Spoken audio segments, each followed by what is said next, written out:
Hello everyone and welcome back to Foot Forecast, and today's video I'm going to go for my Championship roundup, and there's some good games in this roundup. We've got Swansea, Sheffield Wednesday, Sheffield United, Borough, Oxford, Norwich, Birmingham, West Brom. But the game you have to start with is Leicester at home to Southampton. This game was mental. There were 7 goals between these two sides, and Southampton came from 3-0 down at halftime to win this game. And it started with 2 poor mistakes from Southampton for the Leicester opening goals. It's poor keeping by Peretz. I think he needs to save that shot on the first goal. And Fellows is at fault for the second goal with a poor back pass, which results in Patson Daka rounding the keeper and putting the ball into the back of the net. The third goal was just pure class by Fatawu, an unbelievable finish. And despite Leicester being 3-0 up at halftime, they didn't dominate Southampton, they didn't batter Southampton. And the goals came from individual quality and mistakes by the Saints. So there was always a bit of a chance that maybe they could get themselves back into the game, but I don't think anybody expected them to go on and win the game. And the first goal didn't happen until the 61st minute, and the second goal didn't happen until the 82nd minute. So the collapse from Southampton was absolutely unbelievable. Southampton were just piling on the pressure, and Leicester just couldn't deal with it. And they could have scored more than 4 goals, I think, in that second half, could have Southampton. The winning goal from Charles is a very good finish, in fairness to Leicester. But the other 3 goals come from initial deliveries from Cienza, and Leicester just not dealing with the situation. The first ball in from Cienza for the first goal was good, but the other 2, they're just going to deal with that situation better, Leicester. And there was just so much panic in that defence and that whole side. And they're just so low on confidence. Like, they should be able to deal with this so much better. And I actually think a lot of the players simply just don't care about the club anymore. I think it's also obvious Andy King isn't experienced enough to manage at this level at all. But the team needs to take a lot more responsibility and step up and understand the importance of a result like this, because if Leicester won this, then they would have made a good step in terms of avoiding relegation. But now Leicester are still 21st in the division and looking like a side that could actually go down. They have lost their last 4 games in the Championship, and they're only ahead of Blackburn on goal difference. I also think the psychological effect of losing a game like this is going to have a damning effect for their next couple of results for Leicester as well. So I wouldn't be surprised in the next couple of weeks if Leicester are in a relegation spot. As well as this, Blackburn also have a game in hand over Leicester. So Leicester have to sort this out, and this result will do no good in terms of sorting out their position right now in the Championship. This would be one of the best squads ever to be relegated from the Championship. And I don't care the fact they've had the 6-point deduction. They should be closer to the playoffs, or they should be in the playoffs, not roaring about potentially going down. In terms of Southampton are now looking at this table and saying, we could actually go up. Southampton are only 1 point away from Wrexham in 6th place. And look, they've played an extra game than a lot of the sides around them. But they should have some belief now, especially after that result against Leicester. And I think what will frustrate Southampton fans is that January transfer window. If they had a good January transfer window, then you could generally see Southampton getting into the playoffs. But right now, you would still say it's unlikely because they didn't have a good enough window. This game could also mean a lot going forward as well, because Leicester and Southampton play each other in the FA Cup at St Mary's, and honestly I can only see one winner in Southampton for that game after that result for Leicester in today's game. So then we're on to the next game, and I'm going to be discussing Sheffield United at home to Borough, and this was actually a really good game between Sheffield United and Borough, 2 of the better sides right now in the Championship, and it's a massive result for Borough away at Bramall Lane. They were so impressive in this game, proving why I think they are the best side in the Championship, actually by quite a distance with how they're playing right now and compared to Ipswich and Cov, and they completely dominated the ball in this game. They had 63% possession of it, and they had so many chances, 19 shots and 9 on target, and they should have scored more than 2 goals in this game. The first goal is a great move from Borough, which results in Conway scoring.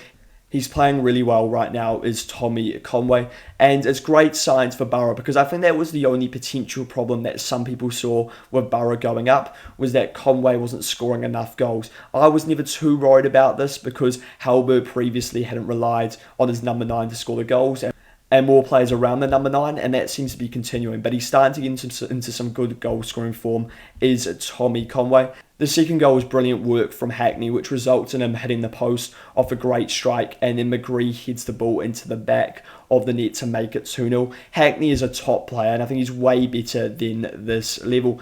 Sheffield United did find a route back into this game after a great ball from Hamer into Bamford, but this was only a consolation goal for Sheffield United. This wasn't helped by the fact that Rothwell had just got a red card basically after the goal, which was a poor challenge. You can't really argue with the red cards on his Sheffield United debut.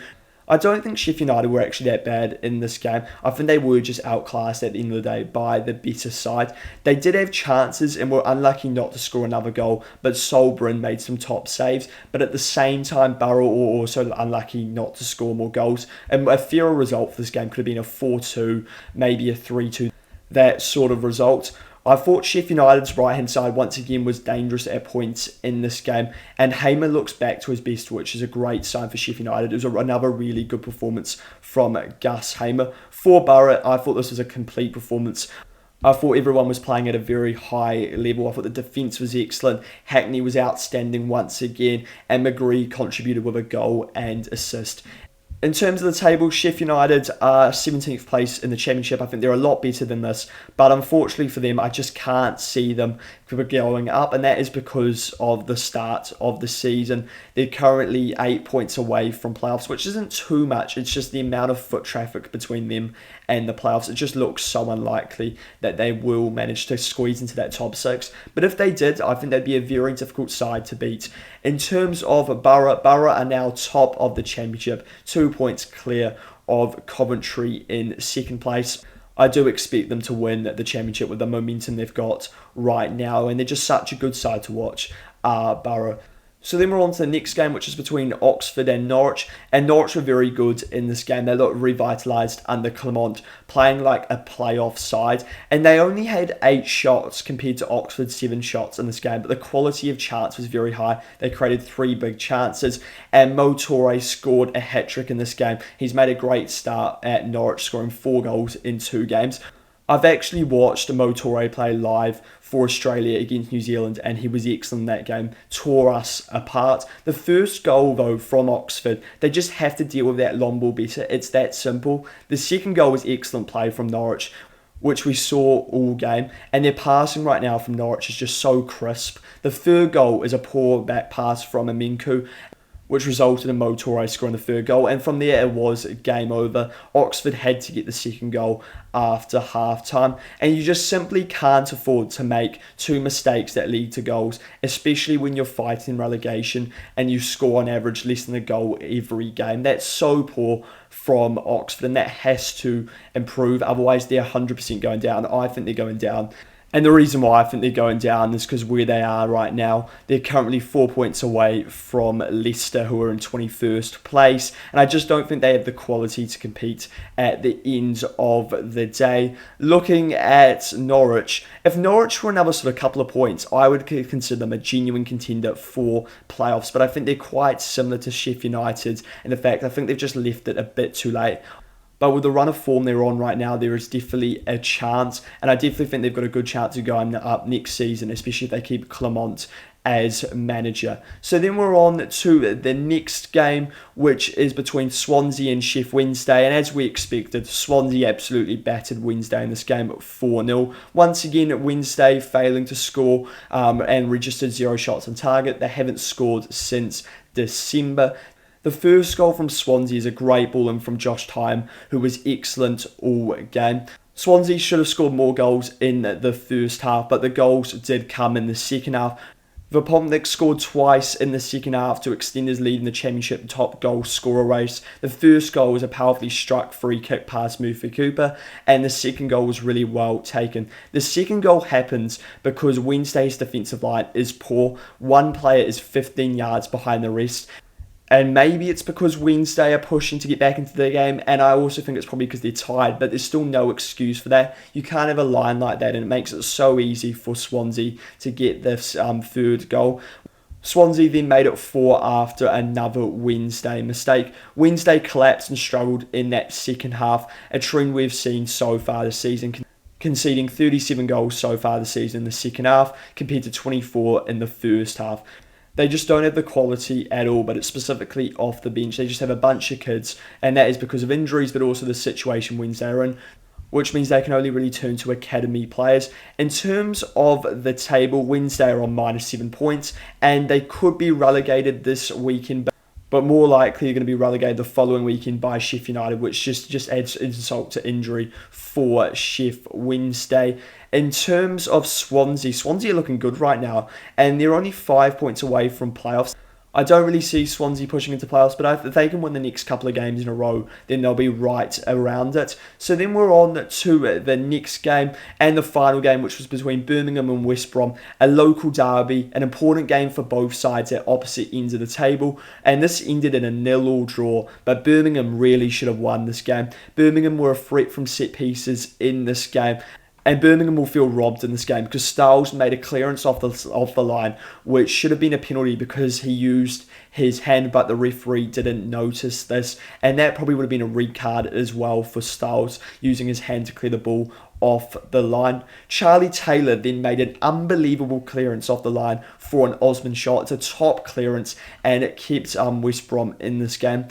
Birmingham then had the ball in the back of the net from a set piece, but it was disallowed because of Gray being offside. I don't think this should have been disallowed. I don't think O'Leary was getting there. O'Leary actually did, though, make some crucial saves throughout in this game to keep West Brom in it. And Birmingham just kept pushing, and I just don't know how they didn't score. They hit the post right at the end.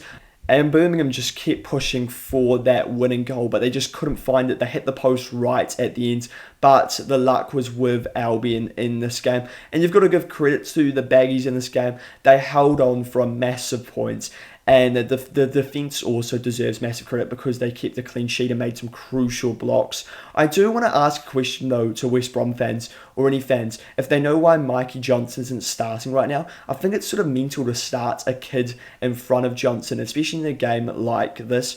And this isn't because he's been rested, because Mikey Johnson actually didn't start the last game as well. For Birmingham, I thought Clara was really good again, and I thought Osman was good in today's game. Unlucky not to score, and he's looking like a good signing because he played well against Leicester as well in the last game on loan from Brighton. In terms of the table, Blues have missed a massive opportunity to go into 6th place in the Championship. If they won that game, they would have gone into 6th place. And I do think they'll feel rightfully robbed by the fact they didn't manage to win this game. In terms of West Brom, it's another 0-0 draw. They are outside the relegation zone now by 2 points. And you've got to give credit to West Brom in this game. This was a really good point away at Birmingham. They should be happy with this, and they'll be hoping to build on that. Still, though, Eric Ramsey hasn't won a game at West Brom, and that win needs to come soon. Otherwise, he will come under pressure. Let me know your thoughts on this Championship roundup, and if you enjoy this, go subscribe to the channel as well as liking the video.